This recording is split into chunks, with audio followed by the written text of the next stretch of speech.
por Rama gjithmonë e ka pranuar, dhe tani këtu jeni serioz, Rama këtu e ka pranuar gjithmonë që çdo marrëveshje politike që ka bërë me Sali Berishën ka qëndruar në krye të detyrës, por të gjithë të tjerët janë zhdukur. Doni raste?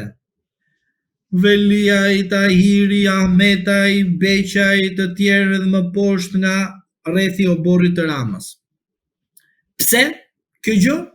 Sepse pikrisht Rama ka kuptuar që njerëzit që ka pasur rreth vetes kanë vepruar në kundërshtim me ligjin. Por Rama kur nuk e ka kuptuar që ata që kanë bërë me kundërshtim në ligjit vi si pasojë të udhëzimeve të gabuara që ka bërë Rama.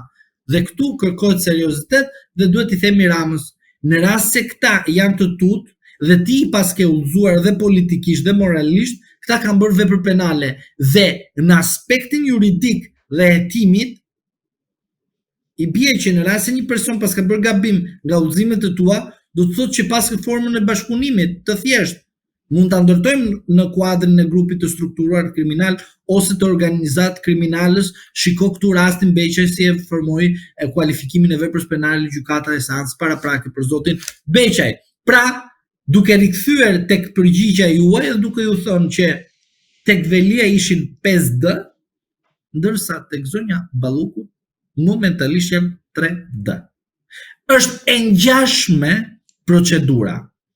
Tek ajo që unë do shqetësohem është kjo. Në rast se kemi një devijim të linjës nga 2100 të medjave, që kush është? Është ai që shqiptarët shikojnë vazhdimisht në darkë, që janë mediat që fillojnë edhe sulmojnë, si puna e rastit të zotit Veliaj. Në rast se do të shikosh një televizion që sulmon, gabim, më korrigjon, nxjerr vazhdimisht gjëra të palara të zonjës Balluku, dihet ekziston një televizion, po mund të shikosh edhe një tjetër, do kuptosh që zonja Balluku nuk ka më imunitet politik. 3D-ja. Uroj që zonja Balluku ta ketë kuptuar dhe të ketë marrë masa. Në rast se nuk e ka kuptuar, besoj se në 2026 do flasim për zonjën Balluku. Por ju do të dini nga mua që numri 1 i alfabetit shqiptar dhe numri 18 i alfabetit shqiptar do të arrestohen nga Spaku. Edhe ky i afërt me Edi Ramën? Indirekt po. Uroj që ta kuptojmë qartazi që në këto momente nuk është zonja Balluku. Pra, ky do të jetë goditja e parë. Urdhro? Ky do të jetë goditja e parë, domethënë pas zgjedhjes së kryeutarit të Spakut. Tani disa mendojnë që duhet të jetë brenda muajit, këto nuk i besoj, këto janë mashtrime, kupton? Por besoj nga nga tetori deri në janar do jetë zgjidhur çështja. Pra do ketë përfunduar brenda. Por do jetë një goditje e mesme, e cila për mendimin tim ajo goditje do jetë që të shuaj zërat. Shiko, ne goditëm edhe këte, edhe atë, edhe këshu ato, po e kupton, ne godasme, ne kuptojme, a është Edi Ramës, a është i Veliaj, a s'ka pik lidhje, s'ka rëndësi kjo për ne, e godasme ato se jem pavarur, kupton. Por do një interpretim të tjetë për të bët fakti konkret, e thash numrin, mos ta përsërisi më, 1.18, e kupton. Edhe kuptohet se cili të shfutet, shikoj kush është njëshi, ajde, njëshi është edhe shpejt, aja. Dhe pastaj shkojmë tek 18 dhe shikojmë si është mbiemri, e si fillon mbiemri. Por, duke qenë në këto kushte, unë po ju them që nuk është zonja Balluku. Uroj të ishte zonja Balluku, po nuk është. Avokat, të ngjitemi pak më lart tek ai i madhi, po duket se ka dhe më të madh se sa ai. Se shumë i gjatë, mos. Po. Na duhet shkaj. Ka dalë edhe ti.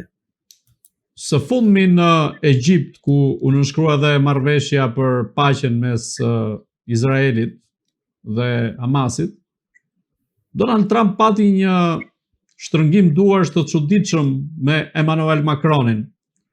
Dhe mënyrën se si u drejtua Macroni duke qartë që kishte mbetur i zhgënjur prej tij, por edhe i dha dhe një paralajmërim, të paktën siç lexuan ekspertët e leximit buzëve në këtë rast.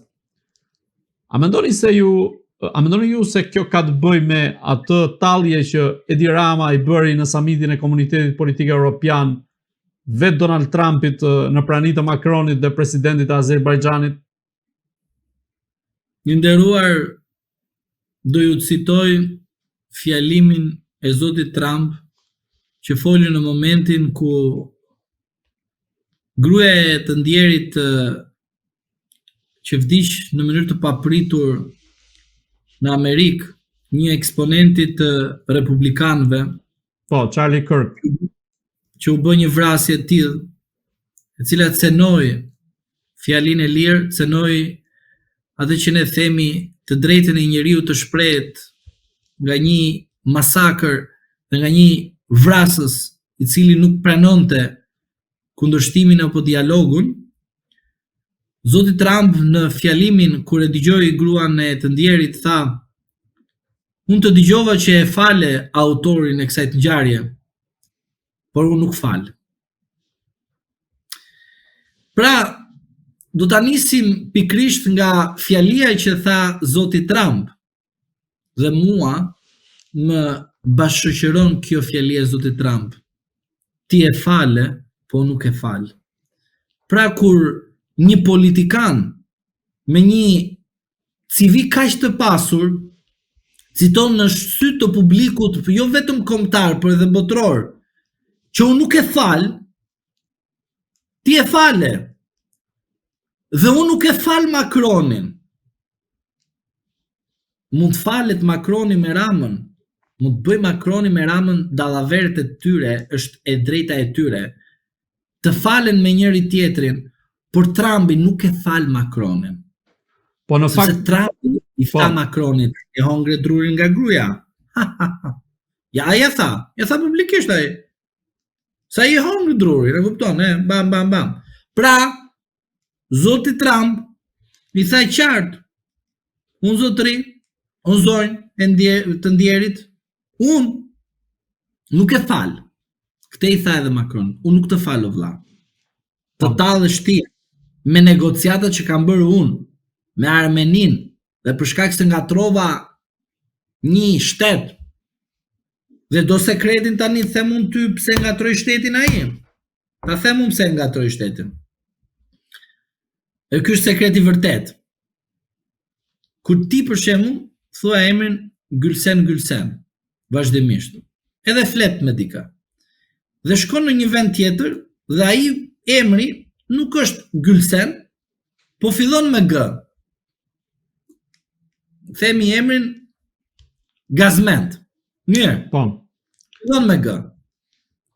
Dhe ti në vend të thuash Gazmend, thua Gülsen. Po çfarë do të thotë kjo? Do të thotë që ti ke diskutuar edhe për Gülsenin, pavarësisht se je me Gazmendin. Dhe ky quhet lapsus freudian, pra që e nxjerr e pandërgjeshmja. Bravo. Shumë i saktë. Që do të thotë, zoti Trump nuk është se ka gabuar shtetin, po sepse është pikrisht dhe është marrë dhe me Shqipërinë. E kuptove? Dhe mesazhi ka qenë që unë dua të kruaj me Shqipërinë, po unë kur nuk do të arri nivelin që të ul nivelin tim dhe t'i them Ramës që unë do të bëj atë që ti se ke menduar kur.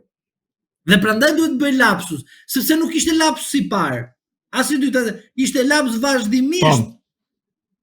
Se të paktën, unë di nga pikpamja se si punojnë politikanët jashtë vendit, pra shteteve të zhvilluara, që kanë njerëz të cilët ka këshilltar, nuk ka lapanjos si kemi ne këtu që kryetari i partisë takon të gjithë njerëzit pa kaluar një sit, një filtr të komunikimit, ta kupton? Edhe ke këshilltarë të cilët vetëm s'din të këshillojnë, edhe kemi pa situatën se si kanë përfunduar kryetarët e tyre të partive.